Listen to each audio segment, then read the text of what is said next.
So guys அனைவருக்கும் வணக்கம். இன்னைக்கான வீடியோவில் நம்ம ஐபிஎல் 2026 மினி ஆக்ஷனுக்கு ரெஜிஸ்டர் செய்யப்பட்ட டாப் பிளேயர்ஸ் யார் யாரெல்லாம், எந்தெந்த டாப் பிளேயர்ஸ்லாம் ஆக்ஷனை மிஸ் பண்றாங்க, அதற்கான ரீசன் என்னங்கிற ஷாக்கிங் ரீசன்ஸ் எல்லாம் பத்தி தான் இந்த வீடியோவில் நம்ம பார்க்க போறோம். சரி வாங்க வீடியோக்குள்ள போயிடலாம். ஐபிஎல் 2026 மினி ஆக்ஷன் ஆனது வர்ற டிசம்பர் 16 அபுதாபியில் நடக்கிறதா பிளான் ஆயிருக்கு. ஓவராலா 1355 பிளேயர்கள் ரிஜிஸ்டர் செய்யப்பட்டிருக்காங்க. இதுல இருந்து 10 அணிகளுக்கும் தேவைப்படுற பிளேயர்ஸ் பார்த்துக்கிட்டீங்கன்னா டோட்டலா 77 பிளேயர்ஸ் தான். இன்னும் கிளியரா சொல்லணும்னா மொத்தம் 77 ஸ்லாட்ஸ் ஃபில் பண்ண வேண்டிய ஸ்லாட்ஸ் இருக்கு. இதுல 31 ஓவர்சீஸ் பொசிஷன்ஸும் அடங்கும். உங்களுக்குள்ள ஒரு கேள்வி வரலாம், 1355 பிளேயர்ஸையுமா ஆக்ஷன் அன்னைக்கு ஆக்ஷன் பண்ணுவாங்கன்னு கேட்டீங்கன்னா அப்படி கிடையாது. இந்த 1355 பிளேயர்ஸ் கொண்ட லிஸ்ட் எல்லா டீமுக்கும் சர்க்குலேட் பண்ணப்படும். அதுல அவங்களுக்கு எந்தெந்த பிளேயர்ஸ்லாம் வேணும்னு நினைக்கிறாங்களோ அந்தந்த பிளேயர்ஸ் லிஸ்ட்லாம் கொடுப்பாங்க. ஸோ இப்படி ஓவராலா 10 டீம்ஸ்ல இருந்து கலெக்ட் பண்ணதை வச்சுதான் ஆக்ஷன் அன்னைக்கு பிளேயர்ஸை ஏலம் விடுவாங்க. அந்த ஷார்ட் லிஸ்டட் பிளேயர் லிஸ்டும் இன்னும் கொஞ்ச நாள்ல வரும். அது ரிலேட்டடாகவும் நம்ம சேனல் நம்ம வீடியோ போடுவோம். அணிகளால பெருசா எதிர்பார்க்கப்பட்ட நிறைய பிளேயர்ஸ் இந்த ஆக்ஷன்ல இருந்து ஸ்கிப் பண்றாங்க. ஆல்ரெடி ஆண்ட்ரே ரசல் ரிலீஸ் செய்யப்பட்டார். அதுக்கப்புறம் ஐபிஎல்ல இருந்தும் ரிட்டையர்ட் ஆயிட்டாரு. ஸோ அவருக்கு அடுத்த பெரிய தலைக்கட்டா இருந்தது நம்மளோட கிளென் மேக்ஸ்வெல் தான். மேக்ஸ்வெல்லும் ஐபிஎல் 2026 சீசனை ஸ்கிப் பண்ண போறதா சொல்லி அவரும் ரெஜிஸ்டர் பண்ணாம விட்டாரு. ஸோ கிளென் மேக்ஸ்வெலோட மிஸ் கொஞ்சம் பெருசா தான் பார்க்கப்படுது. லாஸ்ட் சீசன் என்னதான் இவர் 9 கேம்கள் விளையாடி இருந்தாலும் ஒட்டுமொத்தமா 78 ரன்கள் மட்டும்தான் எடுத்திருந்தாரு. அண்ட் விக்கெட்ஸும் 4 விக்கெட்ஸ் மட்டும் தான் பிக் பண்ணியிருந்தாரு. இது போக அவருக்கு அந்த இன்ஜுரி கன்சர்னும் இருந்துச்சு. ஃபிங்கர்ல பிராக்சர் ஏற்பட பாதி மேட்சஸ் அவர் விளையாடவும் இல்லை. சிஎஸ்கே மாதிரியான டீம்ஸ்லாம் நீங்க எடுத்துக்கிட்டீங்க அப்படின்னா ஒரு மேக்ஸ்வெல், ரசல் இவங்களை வச்சு ஒரு பிளான் பண்ணி வச்சிருந்தாங்க.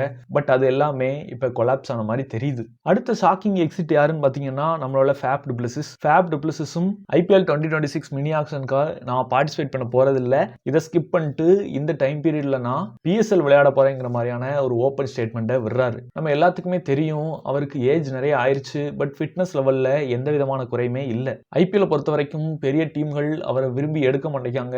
எடுத்தாலும் ஒரு பேக்கப் பேட்ஸ்மேனா பேஸ் பிரைஸ்க்கு தான் போறாரு. இது ரிலேட்டடா டெல்லி ஹெட் கோச் ஹேமந்த் பதானி என்ன சொல்லியிருந்தார் அப்படின்னா, ஃபேப் டுப்ளசிஸை ரிலீஸ் பண்ணது எங்களை பொறுத்த வரைக்கும் டஃப் டிசிஷன் தான்.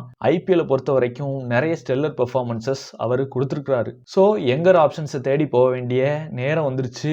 நாங்களும் எந்த மாதிரியான பேட்ஸ்மேன்ஸை விரும்புறோம் அப்படின்னா நல்ல அக்ரெசிவ் ஸ்டைலா நல்ல இன்டென்ட் ஷோ பண்ணக்கூடிய ஓப்பனர்ஸ் தான் நாங்க விரும்புறோம். ஸோ ஃபேப் டுப்ளசிஸை ரிலீஸ் பண்ணதுக்கான ரீசனா இதை சொல்லியிருந்தாரு. ஜேக் ஃப்ரேசர் மெகர்க் ஆல்ரெடி டிசியில தான் இருந்தாரு. 9 crore நாங்க அவருக்கு கொடுத்தோம். பட் அந்த அளவுக்கான பெர்ஃபார்மன்சஸ் அவர் எங்கிட்ட ஷோ பண்ணலைங்கிற மாதிரியான ஒரு குற்றச்சாட்டையும் ஹேமந்த் பதானி வைக்கிறாரு. ஸோ இந்த 2 ஓப்பனர்ஸை ரிலீஸ் பண்ணதுக்கான ரீசன் இதுதாங்கிற மாதிரி ஓப்பனா அவர் ஜியோ ஹாட்ஸ்டார்ல சொல்லியிருந்தாரு. உங்க எல்லாத்துக்குமே தெரியும் ஐபிஎல் விட்டுட்டு பிஎஸ்எல் போறாரு அப்படின்னாலே கிட்டத்தட்ட அவர் ஐபிஎல் இருந்து ரிட்டையர்ட் ஆன மாதிரி தான். ஏன்னா நெக்ஸ்ட் இயர் அவர் ஆக்ஷன்ல அப்ளை பண்ணாலும் அவரை யாருமே எடுக்க மாட்டாங்க. இதுக்கு பின்னாடி நிறைய பாலிடிக்ஸ் இருக்கு. இவர் இப்படி சொல்ல கொஞ்சம் டைமுக்குள்ளேயே மொயின் அலியும் ரிஜிஸ்டர் பண்ணாததுக்கான ரீசனா நான் ஐபிஎல் ஸ்கிப் பண்ணிட்டு பிஎஸ்எல்ல தான் விளையாட போறதா அவரும் சொல்லியிருந்தாரு. லாஸ்ட் இயர் கேகேஆருக்காக 6 போட்டிகள்ல விளையாடினாரு. 6 விக்கெட்ஸ் எடுத்து பேட்டிங்ல வெறும் 5 ரன்கள் மட்டும்தான் எடுத்திருந்தார். நமக்கே தெரியும் ஃபேஃப் அண்ட் மொயின் அலி இதை விட்டுட்டு போறதுக்கு ஒன் ஆஃப் த ரீசன் என்னன்னா ஏஜ் ஃபேக்டர். ஐபிஎல் பொறுத்த வரைக்கும் எவ்வளவுதான் ஃபிட்டா இருந்தாலும் அந்த ஏஜை ரொம்ப கன்சர்ன் பண்றாங்க, எக்ஸப்ட் எம்எஸ் தோனி. இதுதான் பிராக்டிகல் ரீசன் நம்ம எல்லாத்துக்குமே தெரியும். பட் மொயின் அலி அவர் என்ன மென்ஷன் பண்ணிக்காரு அப்படின்னா with high quality competition and world class talent பிஎஸ்எல்ல இருக்கிறதா அவர் பாக்குறேங்கிற மாதிரி சொல்றாரு. இது உலகத்துக்கே தெரியும் ஐபிஎல்ல தான் world class players with high quality competition எல்லாமே ஐபிஎல்ல தான் இருக்கு. அப்புறம் ரெஜிஸ்டர் பண்ணிருக்கக்கூடிய டாப் பிளேயர்ஸ் எல்லாம் பாத்துக்கிட்டீங்க அப்படின்னா 2025 இன்ஜுரி காரணமா ஸ்கிப் பண்ண பெரிதும் எதிர்பார்க்கப்படுற கேமரன் கிரீன் ரெஜிஸ்டர் பண்ணிருக்காரு, ஸ்மித் ரெஜிஸ்டர் பண்ணிருக்காரு. இந்தியன்ஸை பொறுத்த வரைக்கும் 2 பிளேயர்ஸ் தான் 2 crores பேஸ் பிரைஸை செட் பண்ணிருக்காங்க. ஒன்னு நம்ம எல்எஸ்சில லாஸ்ட் இயர் விளையாடின ரவி பிஷ்னாயி, இன்னொன்னு நம்ம பணக்கார வெங்கடேஷ் ஐயர். 2 crores மட்டும் பேஸ் பிரைஸா செட் பண்ணிருக்கக்கூடிய 43 ஓவர்சீஸ் பிளேயர்ஸோட லிஸ்ட் நான் காட்டுறேன். நீங்க அதுல நீங்க பாத்துக்கோங்க. சொல்றபடி டாப் பிளேயர்ஸ் பாத்துக்கிட்டீங்கன்னா Cam Green, Steve Smith, Jamie Smith, Mujib, Gerald Coetzee, Lungi Ngidi, Andrew ஸ்னோட்ஜி, பத்திரானா.